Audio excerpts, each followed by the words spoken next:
শনিবার ঝাড়খণ্ডে মাওবাদীদের ল্যান্ডমাইন বিস্ফোরণে শহীদ হন সিআরপিএফ জওয়ান সুনীল মণ্ডল। রবিবার শেষকৃত্য করার আগে গার্ড অফ অনার দেওয়া হয় শহীদ জওয়ানকে। শনিবার ঝাড়খণ্ডে মাওবাদী অভিযানের সময় ল্যান্ডমাইন বিস্ফোরণে শহীদ সিআরপিএফ এর 183 ব্যাটালিয়নের সুনীল মণ্ডল। রবিবার রাতে গোয়ালতোড়ের বাড়িতে এসে পৌঁছায় মৃতদেহ। শেষকৃত্য করার আগে গার্ড অফ অনার দেওয়া হয় কেন্দ্রীয় বাহিনীর পক্ষ থেকে। সুনীল মণ্ডলের বাড়ি পশ্চিম মেদিনীপুরের গাউচপাড়া গ্রামে। শহীদ জওয়ানের বাড়িতে রয়েছে স্ত্রী লক্ষ্মী মণ্ডল ও তার 3 ছেলে ও 1 মেয়ে। সুনীল মণ্ডলের পরিবারের কনিষ্ঠতম সন্তান। সুনীল মণ্ডলের অকাল প্রয়াণে শোকস্তব্ধ পরিবার সহ গোটা গ্রাম। কে হয় আপনার? সে দেশের জন্য প্রাণ দিয়েছে। তো কেমন ছিল সে? কি সুন্দর ছিল গো, মুখটা জমা এত সুন্দর থাকে। আমার 4টে মেয়েকে আমি যা করে দিয়েছি। আমার বাড়ি জোগাড়ডাঙ্গা, আমি ওনাদের আত্মীয় হই। আমি 2 একবার এসেছি। লোক হিসাবে খুব মানে মাই ডিয়ার লোক, হ্যাঁ। এবং দেশের জন্য যে কাজ করছে তাতে ওর একটা গর্ব ছিল।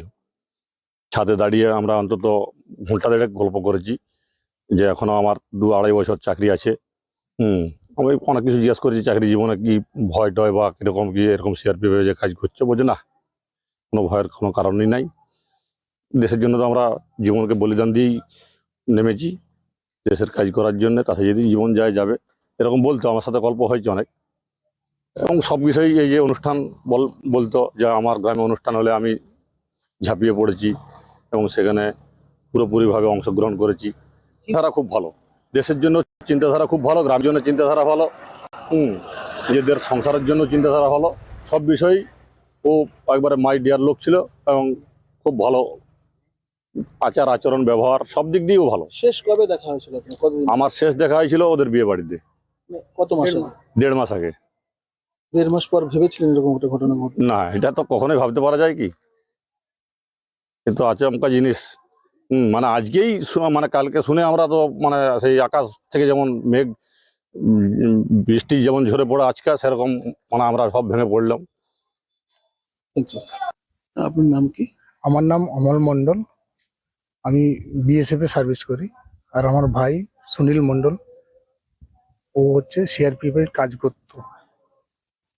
করছে আর কি এখন ওটা করতোই বলা যাবে। এখন আপনি কোথায় কাজ করেন? আমি এখন রায়গঞ্জে পোস্টিং আছি। তাহলে আপনারা ক ভাই বোন? আমরা 3 ভাই 1 বোন। আমি মেজো, আর যে সুনীল মণ্ডল সে আমার ছোট ভাই। আচ্ছা, আর বড়দা আছে, চাষবাস করেন, এখানেই আছেন। তাহলে আপনার পরিবারের মানে দুজনেই আপনারা ফোর্সে আছেন? আর দুজনেই ফোর্সে আছি। কতদিন এই কাজ করছো? তো আমি প্রায়, আমার হয়ে গেল প্রায় 40 বছর, ওর মোটামুটি 37 বছর।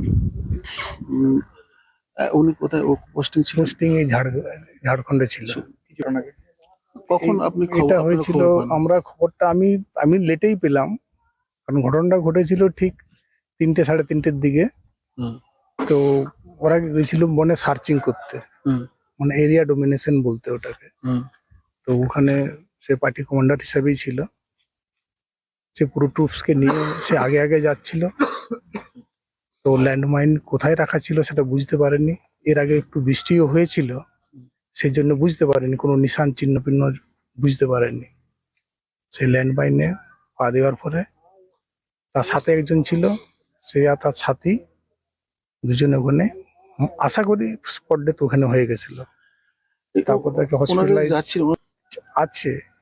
কিন্তু অনেক সময় কি হয়, মনে করে ক্যাজুয়ালি থোড়াসা কিছু দূর এগিয়ে গেল, সেরকম পজিশনে হয়তো মনে হয়। খবরটা আপনাদের কখন দিল? এটা খবরটা কখন পেলেন? খবরটা আমি পেয়েছিলাম, আমি তখন অফিসে ছিলাম, রায়গঞ্জ অফিসে ছিলাম। আমি 7টার দিকে খবরটা পাই। ও আপনার যে ভাই, হ্যাঁ, আপনার মানে বিয়ে করেছেন স্ত্রী? হ্যাঁ, তার 1 ছেলে 1 মেয়ে। ছেলে কাজ করে, সে মোটামুটি গুজরাটে কাজ করে। সে ছেলে বড়, সে ব্যাচেলার অফ ইলেকট্রিক্যাল ইঞ্জিনিয়ার। তো ওখানেও কোম্পানিতে জব করে। তো মোটামুটি এই খবর তাকেও দেওয়া হয়েছে। সে বাই এয়ার আসছে, এয়ারপোর্টে নেমেছে কলকাতায়। ওখান থেকে গাড়ি করে আসছে আর কি। এখানে কটা নাগাদ পৌঁছবে কিছু খবর এখানে আছে? আশা করি 2টো নাগাদ পৌঁছে যাবে, 1 ঘন্টা খানেকের মধ্যে পৌঁছে যাবে। এছাড়া আমার ছেলে বা আমার ভাইপোরাও ওরাও বাইরে ছিল, খবর পেয়ে একজন ব্যাঙ্গালোর থেকে বাইরে কলকাতা হয়ে আসছে, আর একজন আহমেদাবাদে। পরিবারটাকে সামলাবেন কি করে? এখন কি করা যেতে পারে, এখন ভগবানের উপরে কিছুটা আস্থা রাখতেই হবে। আপনারা তো বাকি দেশে দিয়েছেন, গর্ব হচ্ছে না? এখন আমাদের তো বলতেই পারি যে আমরা দেশের জন্য আমাদের নিজেদের প্রাণটা উৎসর্গ করছি।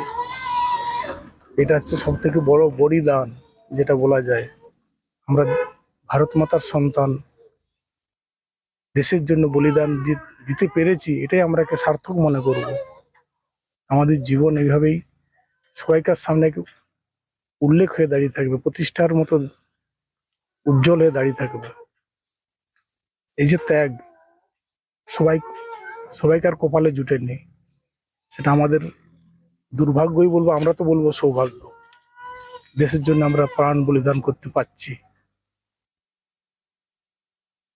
ব্যুরো রিপোর্ট, রাজ্যি নিউজ নেটওয়ার্ক।